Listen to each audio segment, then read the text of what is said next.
Hello students, last class में मैंने आपको एग्जाम्पल नंबर 6 तक कराए थे।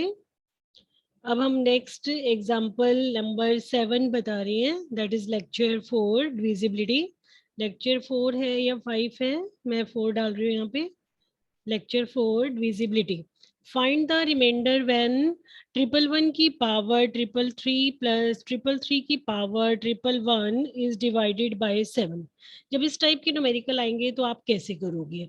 आपने क्या करना है, दोनों को अलग अलग 7 से डिवाइड करके देखना है। ट्रिपल वन को जब हम 7 से डिवाइड देते हैं, 7 वन जा 7, उसके बाद 7 5 जा या 7 6 जा, जो 41 मतलब जो भी ऊपर हो उसके नियर अबाउट जो होगा वो आप लिखोगे। आपका रिमाइंडर माइनस में भी आ सकता है, तो रिमाइंडर आया -1, तो हम इसको लिख सकते हैं triple one congruent to -1 mod 7 की। अब पावर कितनी रेज करनी है, क्वेश्चन में देखें ट्रिपल थ्री, तो ट्रिपल थ्री पावर दोनों तरफ रेज कर दी। माइनस की ओड पावर माइनस होता है, तो ट्रिपल वन की power triple three congruent to -1 mod 7। Similarly आप ट्रिपल थ्री को 7 से डिवाइड करके देखते हो, 7 4 जा 28, ठीक है। और उसके बाद आपके पास आ गया 7 7 जा 49, तो रिमाइंडर आ गया 4। तो यहाँ पे रिमाइंडर आपके पास 4 बचा, तो आप हमेशा ध्यान रखोगे हमने 3 3 को 7 से डिवाइड किया, यहाँ पे हम रिमाइंडर लिखते हैं तो रिमाइंडर हो गया। अब हमने पावर पहले 3 रेज कर दी इसकी, दैट इज द पावर 3, तो आपके पास हो गया 3 3 की पावर 3। हमने 3 क्यों रेज की, क्योंकि जब हम 3 को आगे मल्टीप्लाई करेंगे तो 1 1 1 बनाने में इजी रहेगा, इसलिए हमने पावर 3 रेज की, यहाँ पे 64 आ गया। बट जब हम 7 को 64 को 7 से डिवाइड करते हैं, आप देखते हो कि 1 रिमाइंडर बचता है, तो आप इसको डिवाइड करके यहाँ पे हमने 1 रिमाइंडर लिख दिया, तो आपके पास आ गया 333 की पावर 3 कॉन्गुरेंट टू 1 मोड 7। तो दोनों तरफ हमने 37 पावर रेज की, तो ट्रिपल थ्री की power triple one congruent to 1 mod 7।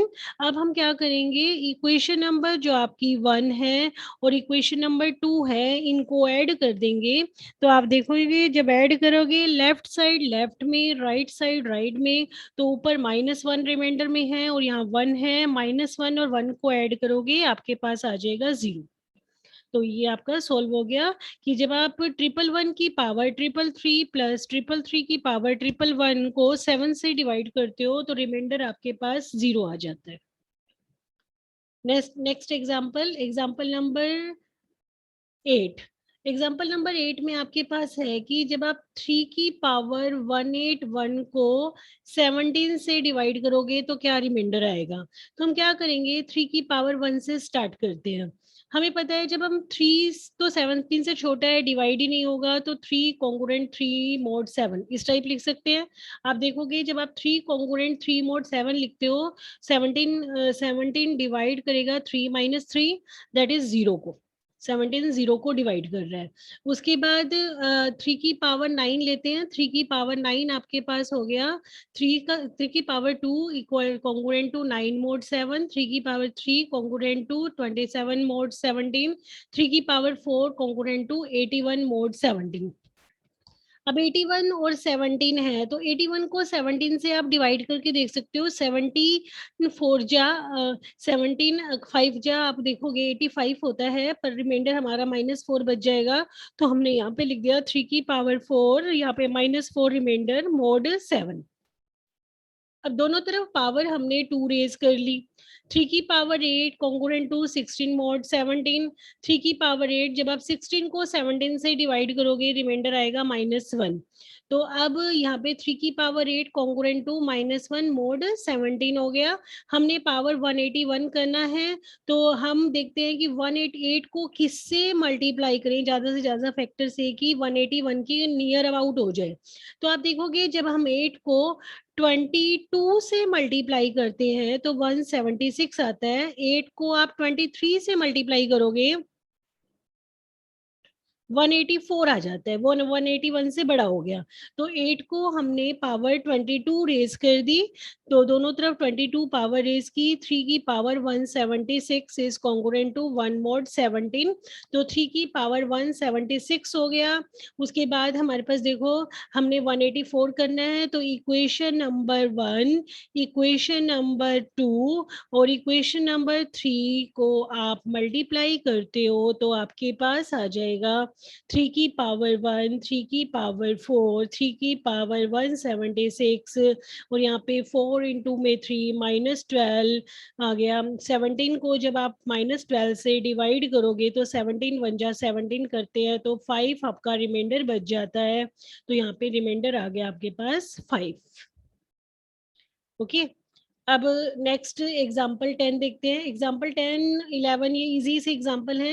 Example 10 में है, if a plus B is congruent to c mod m, b is congruent to d mod m, then a plus d is congruent to c mod m। तो congruent की definition, आपस में addition subtraction कर सकते हो। तो आपको दे रखा है a plus B is congruent c mod m, b is congruent d mod m।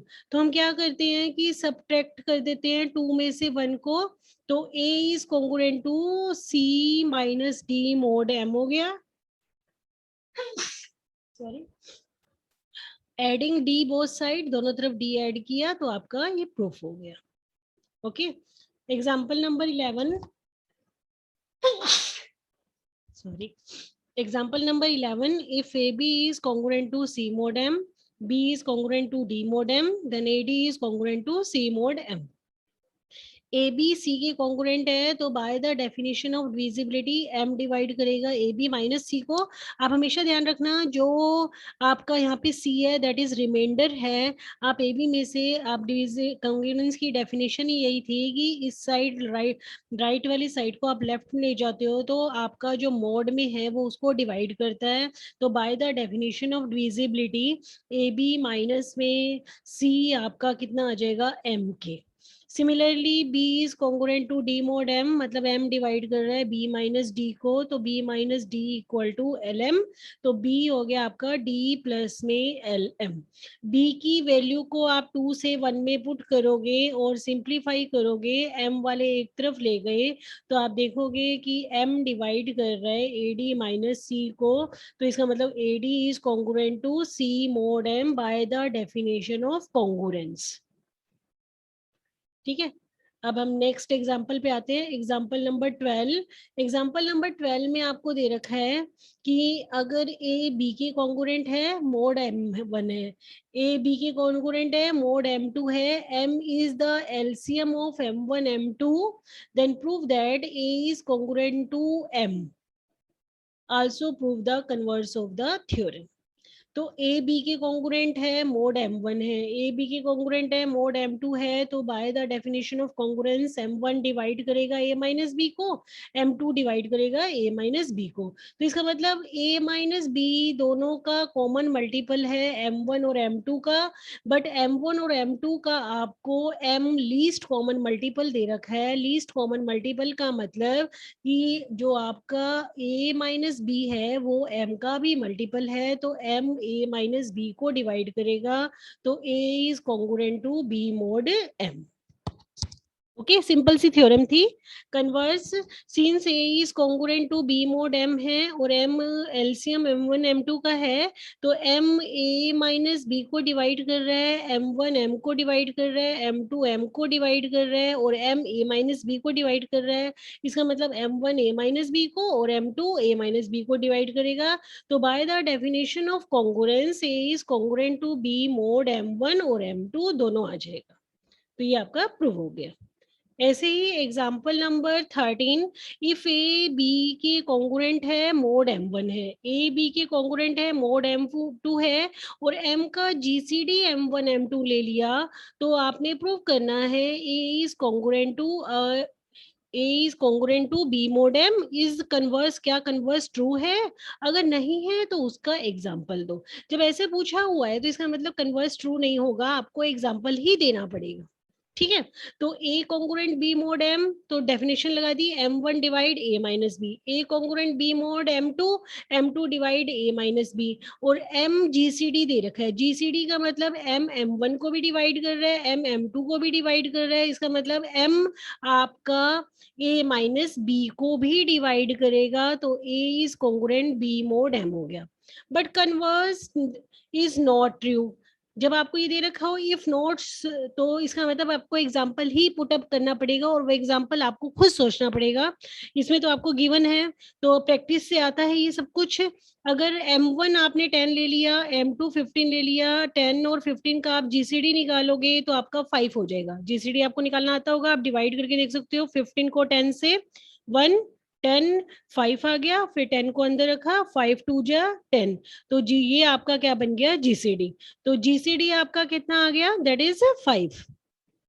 अब ए 25 है, बी आपका 20 है, ए 25 बी 20, तो 25 is congruent 20 mod M, A is congruent B mod M, is it true? But 25 is congruent 20 mod 10 1।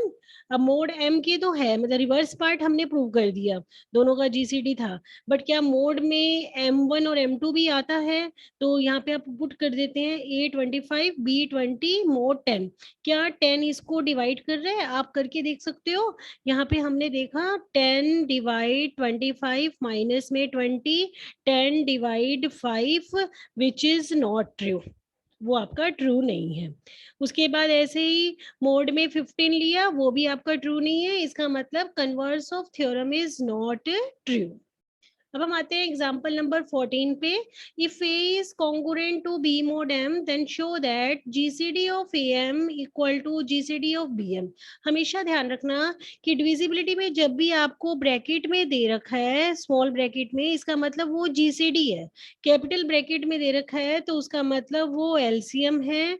तो GCD और LCM आपको पता ही है, जीसीडी मतलब ग्रेटेस्ट कॉमन डिवाइजर, एलसीएम मतलब least common multiple. as A is congruent to B mod M, तो M, तो by the definition of congruence M divide कर रहा है A माइनस B को डिवाइड कर रहा है, तो आप लिख सकते हो ये बाय डेफिनेशन कॉन्ग्रुएंस हो गया।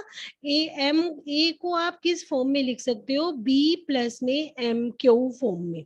आप डिवाइड करके देखो, जब हम यहाँ पे लिखते हैं, यहाँ हमने a लिख दिया और यहाँ m है, हमने m को a से डिवाइड किया, b रिमाइंडर बच रहा है, तो मान लो क्यू इंटीजर से डिवाइड हो रहा है, तो आप a को कैसे लिख सकते हो, m क्यू प्लस में b, इस टाइप से लिख सकते हो। तो अब आप देखोगे कि am सिंस am a को डिवाइड कर रहा है, जीसीडी जो भी होता है, जीसीडी a को भी डिवाइड करेगा, जीसीडी m को भी डिवाइड करेगा। जीसीडी फ्रॉम 1, अगर हम a की वैल्यू b प्लस में m क्यू है तो b को भी डिवाइड करेगा, इसका मतलब a को डिवाइड कर रहा है, तो अब देखो b प्लस m क्यू है तो b को भी डिवाइड करेगा फ्रॉम 1, तो hence am divide bm। Similarly we prove that GCD of bm divide am, तो इसका मतलब am और का जीसीडी और bm का जीसीडी आपका क्या हो जाएगा, इक्वल हो जाएगा। तो ये तो थी एक्सरसाइज 2.1 के क्वेश्चंस एग्जांपल्स। तो एग्जांपल बेस पे ही एक्सरसाइज है, उस एक्सरसाइज को आप सोल्व करो। जिसकी जो भी डाउट्स हो, मैं बार बार लिखती हूँ, या तो आप मुझे व्हाट्सएप कर दो या आप कॉलेज में आके मुझसे डिस्कस कर सकते हो। ठीक है, ओके, तब तक के लिए थैंक यू। नेक्स्ट वीडियो में हम नेक्स्ट एक्सरसाइज स्टार्ट करेंगे, तब तक के लिए थैंक यू।